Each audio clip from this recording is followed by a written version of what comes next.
You gonna come join us? Oh, you are gonna come join us? Say hello to the people. Okay. Really? You couldn't sit with your head on this side? Like, that's just a little weird. Hello, friends. And, hello from my puppy dog. She's apparently gonna hang out with us. She's so cute. I cannot handle, side note, I cannot handle distance learning because my dogs sit here and they like stare at me the whole time like, please come snuggle with me. And I'm just like, I want to, but I have to teach a class. Anyway, not related to anything we're talking about. What we are talking about today is how to get people on your email list. Not by talking about your dog. Unless your business is about your dog, but then you're probably not here.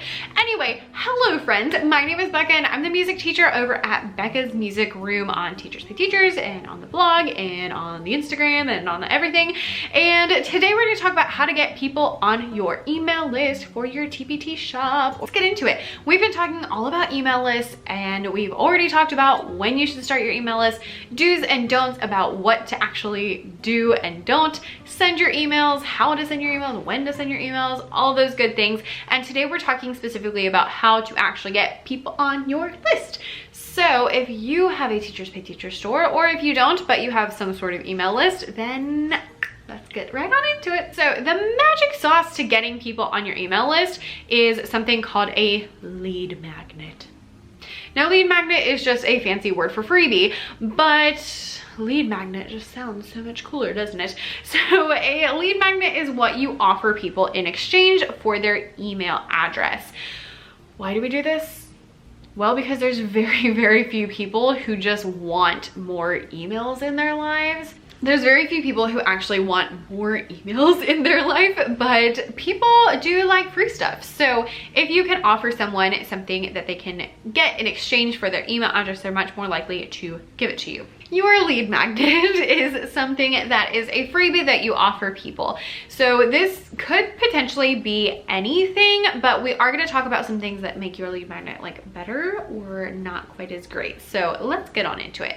First of all, you do want it to be obviously something that's free. You want it to be high quality. No one is going to give you their email for like a one-page worksheet because that's just not great. You want it to be something that people actually want and actually would like to have.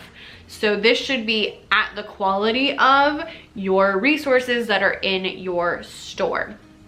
Don't make it the same freebie that's in your store, but do make it at the same caliber as what's in your store so that people know what to expect. Now, that being said, don't make it gigantor. I've seen this a few different ways. I've seen people giving away like a whole unit of something, which sounds good in theory. However, if it takes people a month to get through that unit, it's gonna take them at least a month before they're gonna need something else for that unit. Like if you have more in your TPT shop, then they're not gonna need it for a whole month, and by then they might have even forgotten who you were.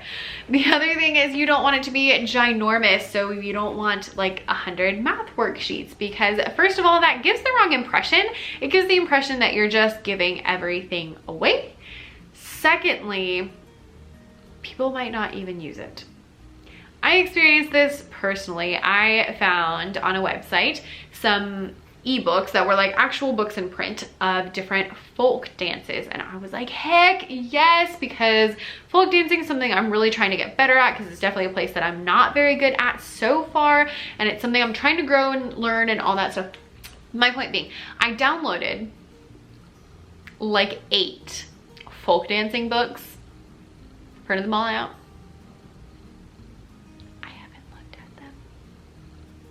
Not at all. Not at all. Because when I had it all done and printed out, I was like, holy cow, that is so much stuff. I mean, it was like a big old stack. And I was like, I don't even know where to start. I don't know what to look at. It was just too stressful. So I didn't look at it at all. Now I have it, you know, in my closet because I'm teaching from home, so all my extra stuff is currently in my closet, and I do plan to look at it for like my next lesson planning session. I'll let you know whether or not I do, but the point being, if it's too much stuff, people will get overwhelmed and they just won't use it at all, or they won't look at it at all, and it just won't serve the purpose. Now, a good thing to do is to provide someone with a quick win. So here is my favorite math center. Cool. I can use it, you know, one day, or like morning work would be great. Here's morning work for 1 week.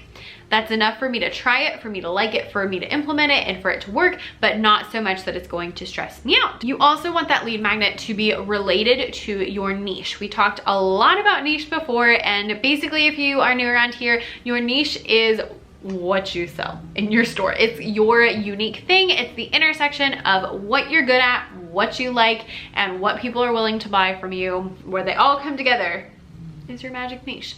I personally teach elementary music, and specifically my niche is like centers activities, book-based activities, which is killing it right now since no one can do centers, and sub plans. I have lots of print and go sub plans. So those three are my top ones. That's what I see like pretty much every cha-ching that's been coming through.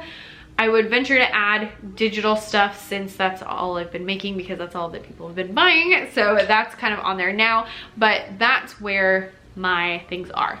Other music teachers in my same niche are really good at bulletin boards.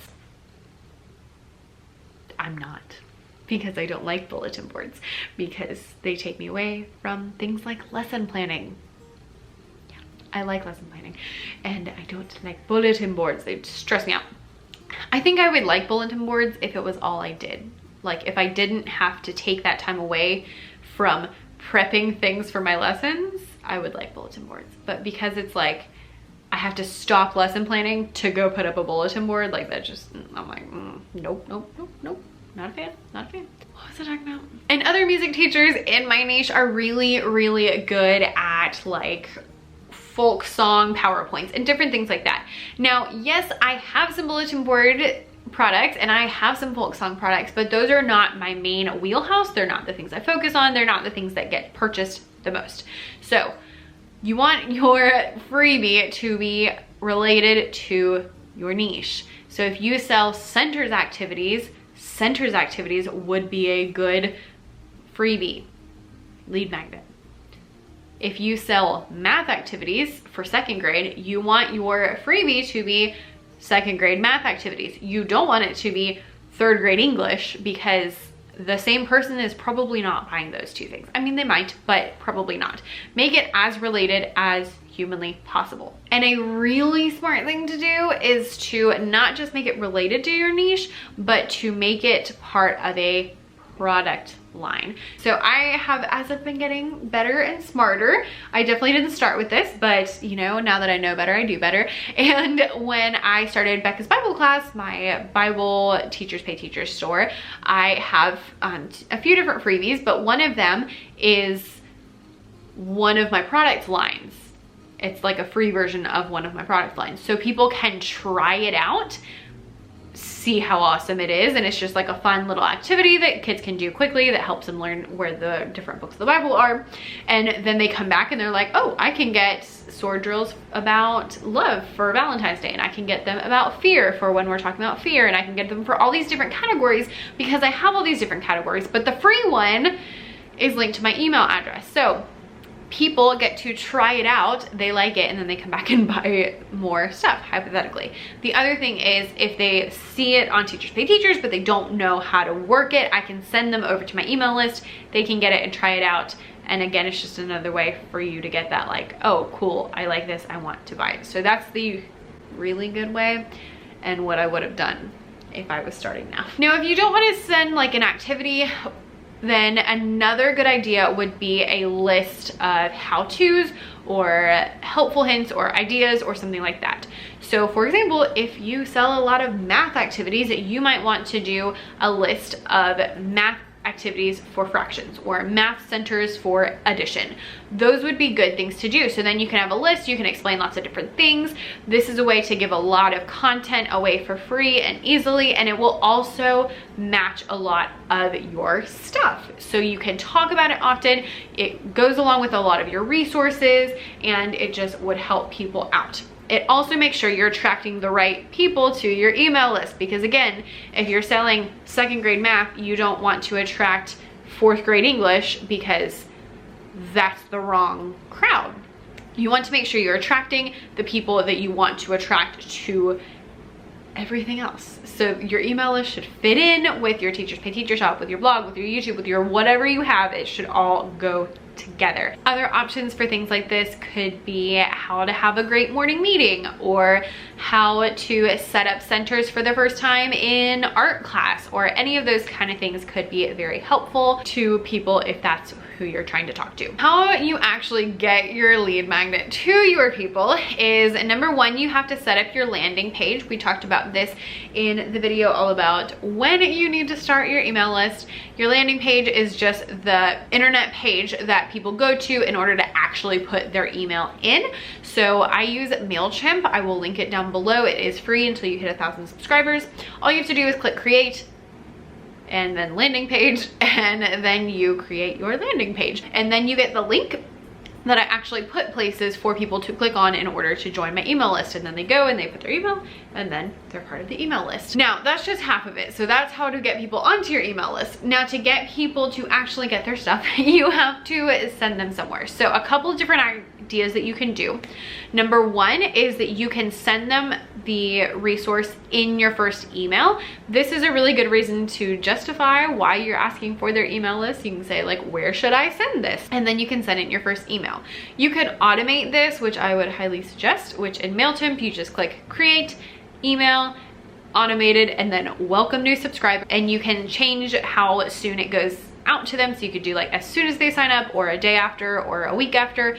I would definitely say do it as soon as possible, because if people are trying to get something for free, they want it like right the second. I know, really impatient about the free things, right?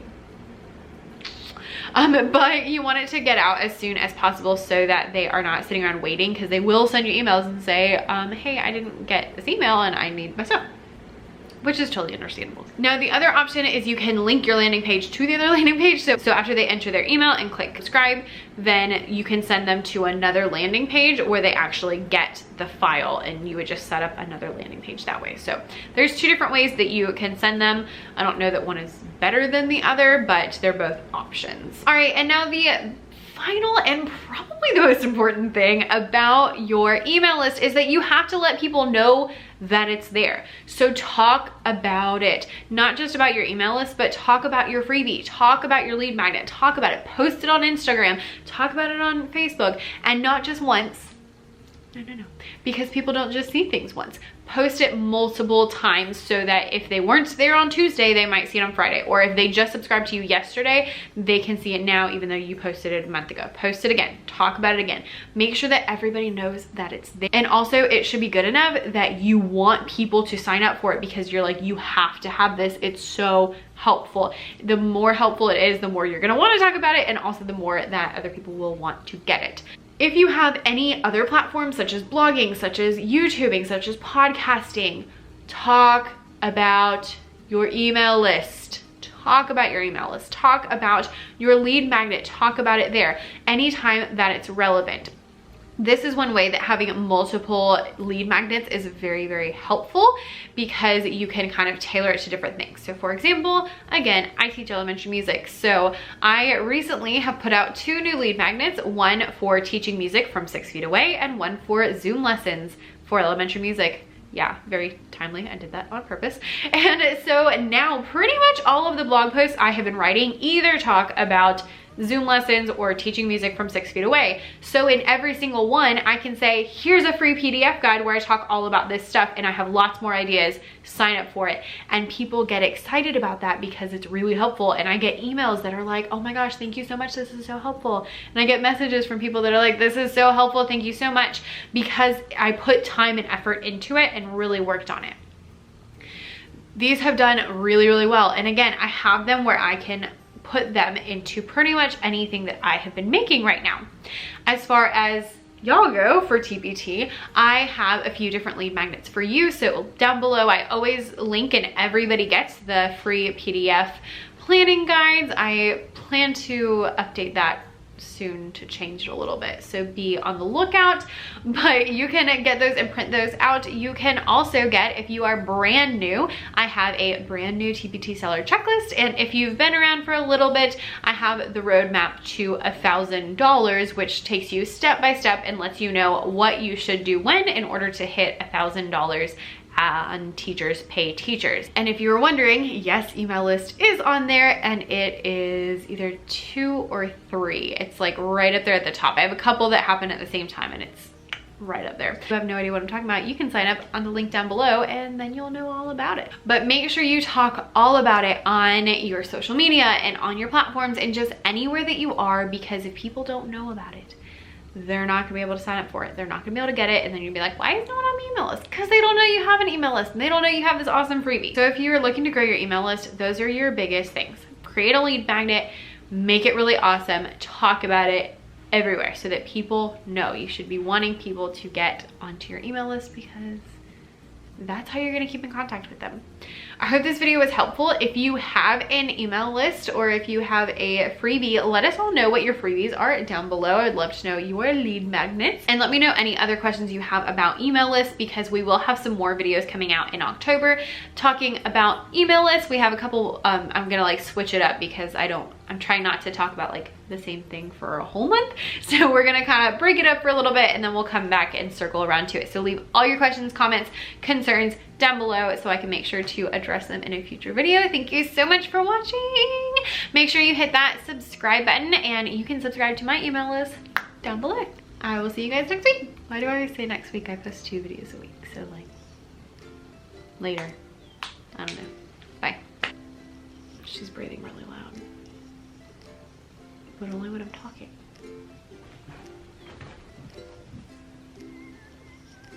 I guess she's done with me by now. It's because I was talking about how loud she was.